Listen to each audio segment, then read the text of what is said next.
Hello दोस्तों, नमस्कार। आज हम लेकर आए हैं एक नया वीडियो जिसमें हम सीटेट के कुछ महत्वपूर्ण प्रश्न और उत्तर के बारे में जानेंगे। जिनमें सबसे पहला प्रश्न है, पियाजे ने बुद्धि को किसके प्रति समायोजन योग्यता के रूप में परिभाषित किया?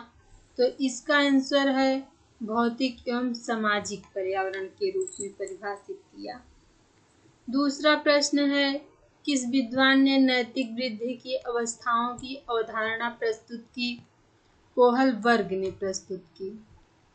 प्रश्न नंबर 3 है, जिन पियाजे के अनुसार कोई बच्चा किस अवस्था में अपने परिवेश की वस्तुओं को पहचानने एवं उनमें विभेद करने लगता है? बच्चा कब वस्तुओं को पहचानता है और उनमें अंतर करने लगता है? तो जो पूर्व सक्रियात्मक अवस्था होती है उसमें बच्चा वस्तुओं को पहचानने लगता है और उसमें विभेद करने लगता है। प्रश्न नंबर 4 है दोस्तों, वाइगोत्स्की के अनुसार बच्चे अपने साथी समूह के सक्रिय सदस्य कब होते हैं? तो किशोरावस्था में होते हैं। प्रश्न नंबर 5 है दोस्तों, फ्राइड के अनुसार किसी बच्चे में सामाजिकरण की प्रक्रिया हेतु सर्वोत्तम आयु होती है 5 वर्ष होती है। तो प्रश्न नंबर 6 है, बालक के नैतिक विकास को समझने के लिए जीन पियाजे ने कौन सी विधि को अपनाया? उत्तर है साक्षात्कार विधि को अपनाया। बच्चे दुनिया के बारे में अपनी समझ का सृजन करते हैं, यह किस विद्वान का कथन है? तो यह हमारे जीन पियाजे महोदय जी का कथन है। प्रश्न नंबर 8 है दोस्तों, यह कथन किसका है? ज्ञानात्मक विकास नकल पर आधारित न होकर खोज पर आधारित होती है। तो ये कथन जीन पियाजे जी क्या है?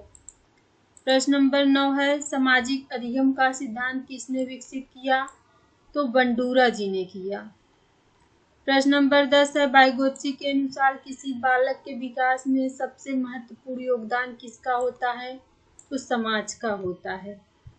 सबसे महत्वपूर्ण योगदान समाज का होता है। सीखने का सिद्धांत किसने दिया? तो थार्नडाइक ने दिया। प्रश्न नंबर 12 है, खेल पद्धति के जनक कौन है? किलपैट्रिक जी हैं। ह्यूरिस्टिक पद्धति के जनक कौन है? तो आर्मस्ट्रॉन्ग है। प्रोजेक्ट पद्धति के जनक कौन है? जॉन डीवी जी हैं। अस्थायी मानव दांत कितने होते हैं? तो 20 होते हैं। अस्थायी मानव दांत 20 होते हैं। शिशु के मस्तिष्क का वजन कितना होता है? तो लगभग 350 ग्राम होता है। और मनुष्य के मस्तिष्क का वजन कितना होता है? तो लगभग 1400 ग्राम होता है। जीन पियाजे ने जिनेवा में किसकी स्थापना की?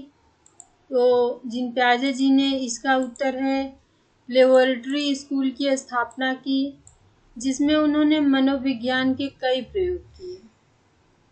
जीन पियाजे जी के द्वारा रचित पुस्तक का क्या नाम था?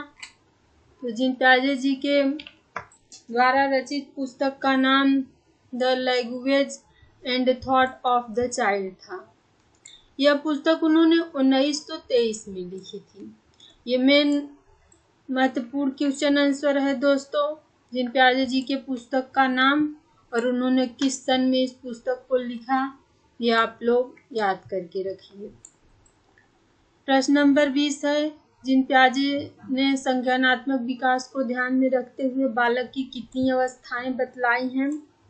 तो जीन पियाजे जी ने संज्ञानात्मक विकास को ध्यान में रखते हुए बालक की 4 अवस्थाएं बताई। पहला, संवेदी गत्यात्मक अवस्था जो जन्म से 2 वर्ष तक आती है। दूसरा है पूर्व संक्रियात्मक अवस्था जो 2 से 7 वर्ष आती है।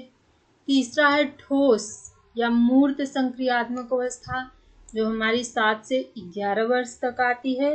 और चौथा है औपचारिक संक्रियात्मक अवस्था जो 11 से 18 वर्ष तक आती है।